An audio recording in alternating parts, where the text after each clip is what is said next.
Good morning and welcome. This is our last chapter. Yay! I thought people would be more excited about this. This is chapter 12.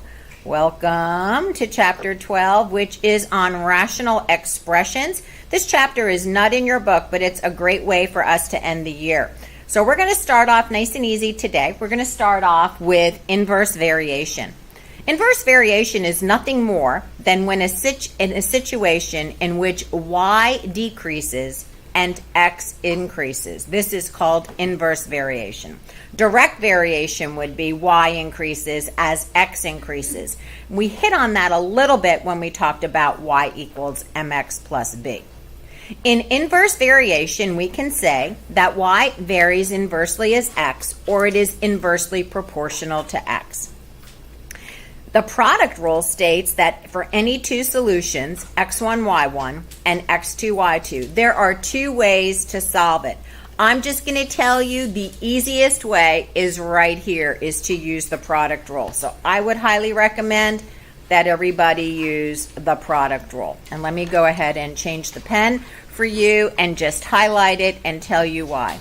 And Lord, we just need the technology to stay with us today. Apologize for that, those of you that are listening and watching online.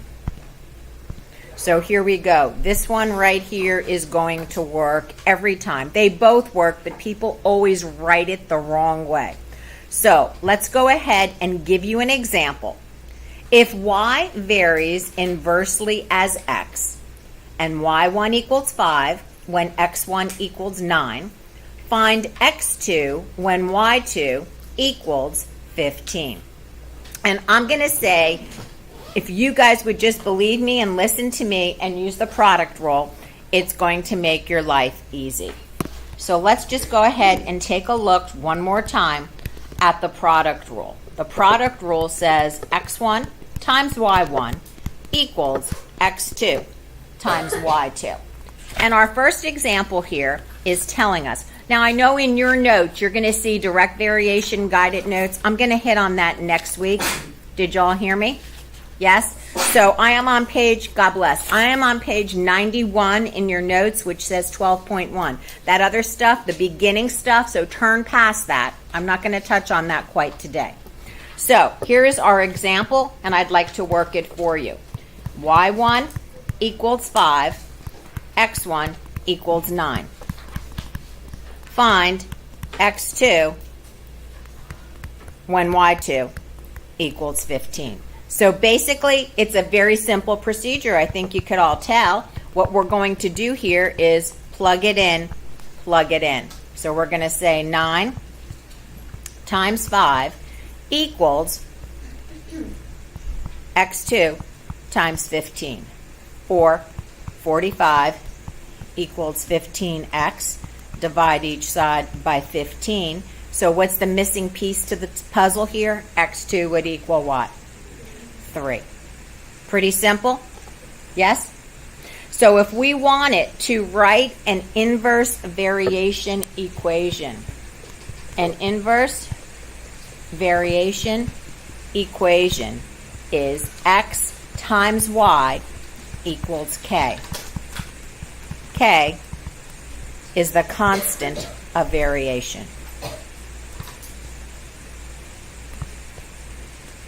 K is called the constant of variation. Are y'all with me? Yes? How about if we try one? Okay? So let's have you try.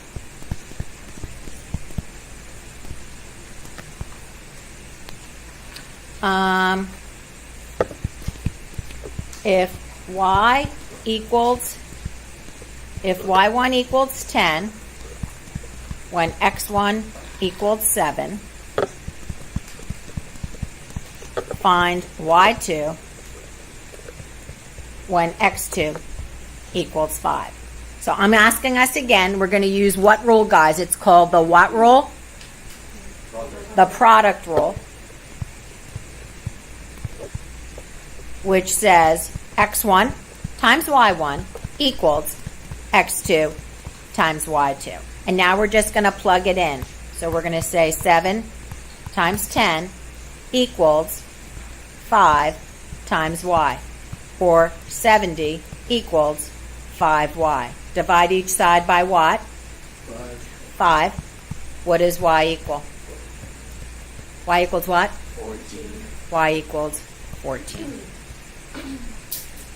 Pretty simple and straightforward. Does anyone have a question? This is actually what I'm holding you responsible for. Do you understand? You can look on the back of the notes and you can see how I've graphed it. I do not believe any of this is on your final exam.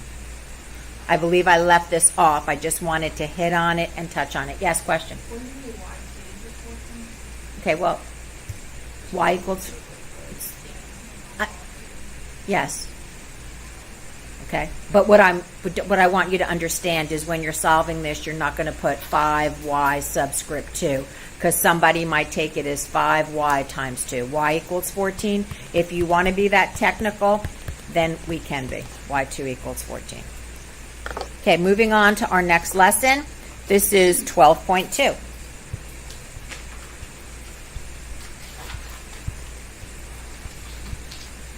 Hopefully.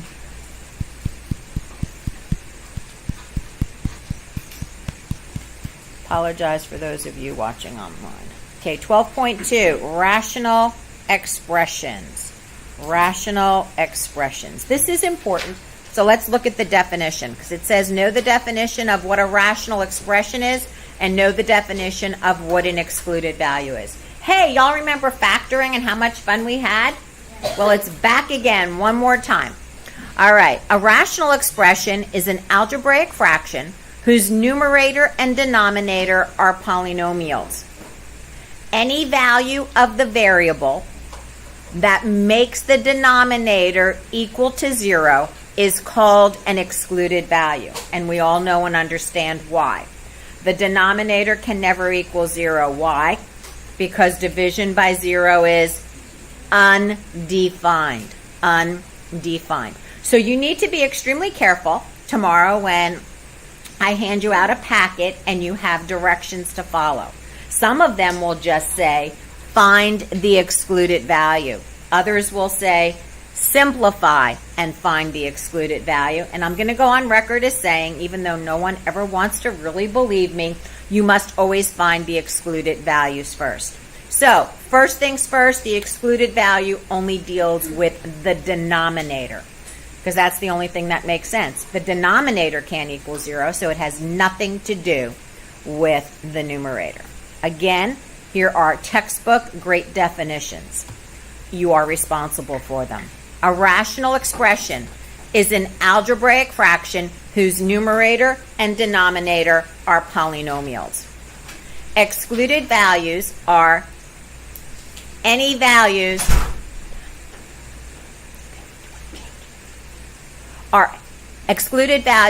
any values that make the denominator equal to 0. Remember, division by 0 is undefined. Simplifying rational expressions and finding the excluded values. So let me give you guys a minute in case you're taking down a definition.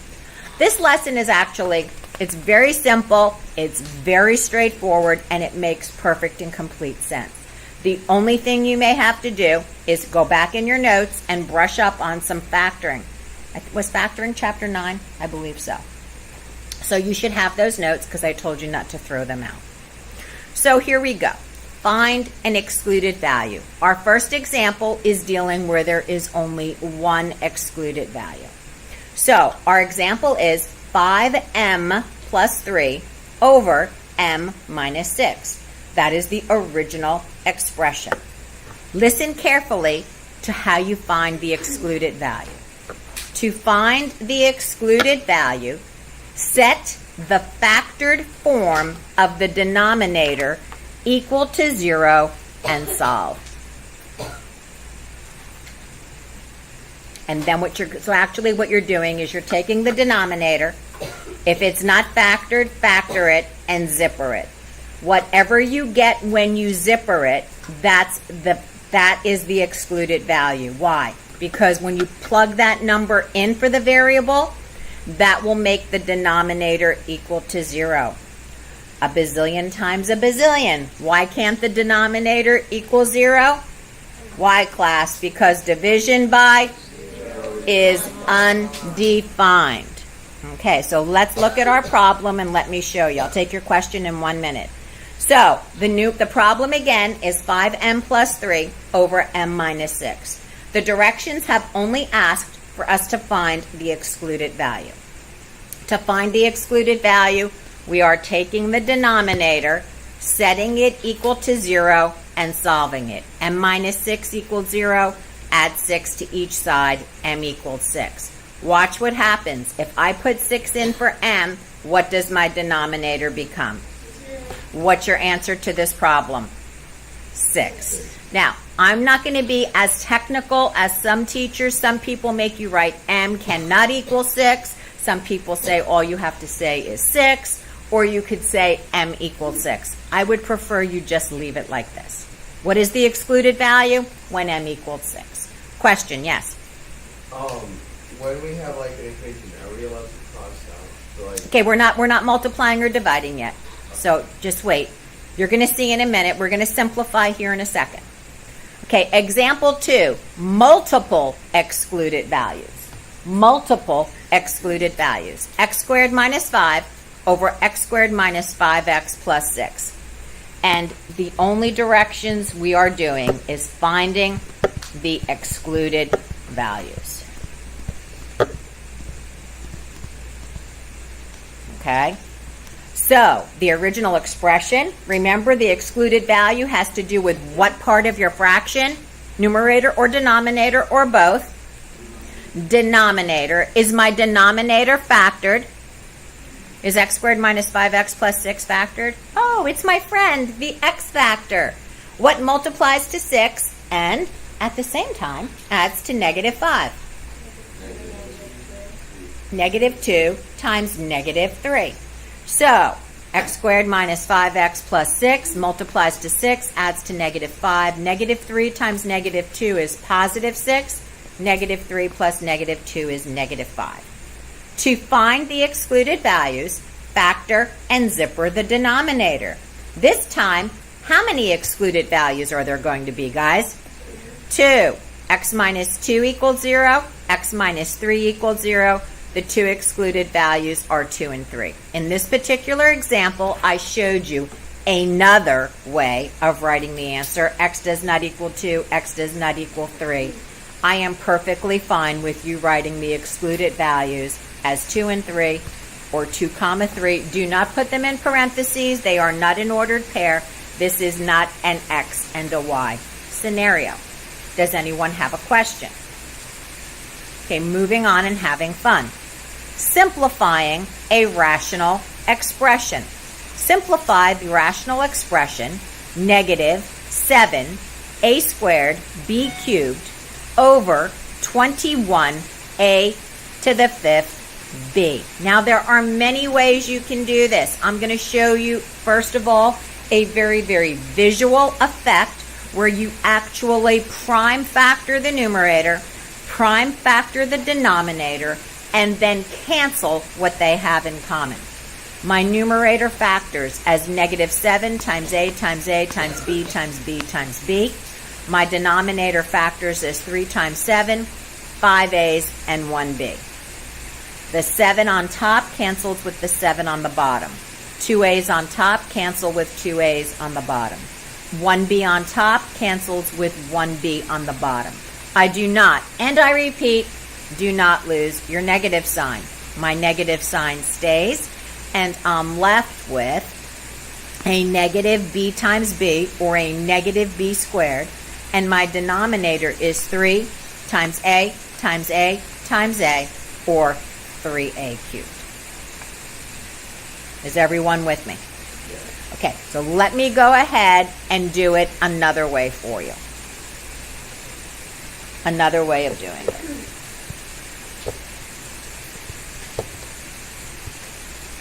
Please feel free to do it whichever way works best for you. Are y'all with me? Okay, so we'll call this method 2. Do you like that we offer more than one method? Wouldn't it be boring if you just like went to a restaurant and they only they only offered you one flavor soda or just iced tea and nut lemonade or just like one vegetable, or you can only have baked potato, you could never have mashed or french fries, that would be so disappointing. So there are many ways, and as you guys go online, I know some of you watch Khan Academy and other things, you may see other ways. It's what's going to work for you guys. I try to keep it to 2 ways so that not to confuse people. So here we go. We all can go ahead and simplify. Negative 7 over 21 is going to simplify to what? A negative 1 over 3. And I'm just going to keep the lines dotted just so that you can see. I'm going to kind of compartmentalize the numbers, the A's and the B's. A squared over a to the 5th. Okay, which exponent's bigger? Let's remember back to when I taught this. Whichever exponent is bigger, that determines where that variable is going to live, up or down. Who's bigger, 5 or 2? 5. So the exponent and the variable a is going to live downstairs. So this would be a to the 5 minus 2. For the b's, who's bigger, b to the 3rd or b to the 1st? So it's going to live upstairs, which would become b to the 3 minus 1. Your final answer here is negative 1b squared all over 3a cubed. Please realize that the 1 is not necessary. However, the 1 is not incorrect. Did we get the same answer? Yes, we did. Okay, and now a commercial break from your friend, Mrs. Urso. You must always find the excluded values before you simplify. You must always find the excluded values before you simplify. State the excluded values. Okay, so we're going to state the excluded values first and then simplify. I'm going to give you a warning. Everybody listen. It's like seeing a yellow flag when you go to the beach or a red flag. It's caution. Most of the time, the directions will be written like this. It'll say simplify and find the excluded values. I'm telling you to find the excluded values first. Is that clear? All right, so here we go. X squared minus x minus 12 is my denominator. I factor it, and it factors as negative 4 and positive 3. So my 2 excluded values would be positive 4 and negative 3. Does everyone understand how I got that? So do you all understand we've done the first part of the problem? We found the excluded values. Second part, we want to simplify. That means we must factor the numerator of x squared minus 2x minus 15 and factor the denominator of x squared minus x minus 12. If they have anything in common, they can go and cancel out. So your numerator is going to factor as x minus 5 times x plus 3, and your denominator factors as x minus 4 times x plus 3. The x plus 3's cancel out, and you're left with an x minus 5 over x minus 4. Now you're all wondering, what the heck are these things? Okay, let me explain to you. They are holding hands. There's nothing sweeter than seeing an elderly couple. And when my parents were alive, they'd come to dinner every Sunday, and we'd see them several times during the week. And they were always holding hands. They held hands on the couch. They held hands when they walked, practically. And the last time I saw my mom and my dad together, my dad was holding my mom's hand. And so what I'm trying to get across is this. X minus 5 can only cancel with another x minus 5. Because in this room, I have hackers. They're going to want to cancel the x's, and they're going to say the answer is a negative 5 over a negative 4, which is 5 over 4. No, it's not. You cannot do that. It is illegal. Did you hear me? X minus 5. That's why I keep them in parentheses. Keep it in parentheses. That's why I keep them in parentheses. They're holding hands. Does anyone have a question so far? I'm having so much fun teaching this today, really. Seriously, I just love it. Are y'all with me? All right. I think we're going to end it there. All right? So, Guys, this is my advice to you. Well, let's do one more. Let's try this one. State the excluded values and simplify. 7a cubed over 14a. Now, in this particular case, I just want to say, what could a not equal? What would make that denominator equal 0 if a equals what? 0. Okay. Can we all simplify 7a cubed over 14a? I'm going to take the dramatic route. I feel a little dramatic this morning. I know you've never seen that side of me this year, though. Yeah, right. Okay. So I'm going to cancel my 7s. I'm going to cancel an A, and I have an answer, and hopefully you do too. As soon as you have an answer, let's go. Pop those hands up. What'd you get, Rachel? I got something a little different. Check your answer again. Let's try it one more time. How about a squared over 2? Right? A times a is a squared over 2. Okay. Good job. All right. Blessings.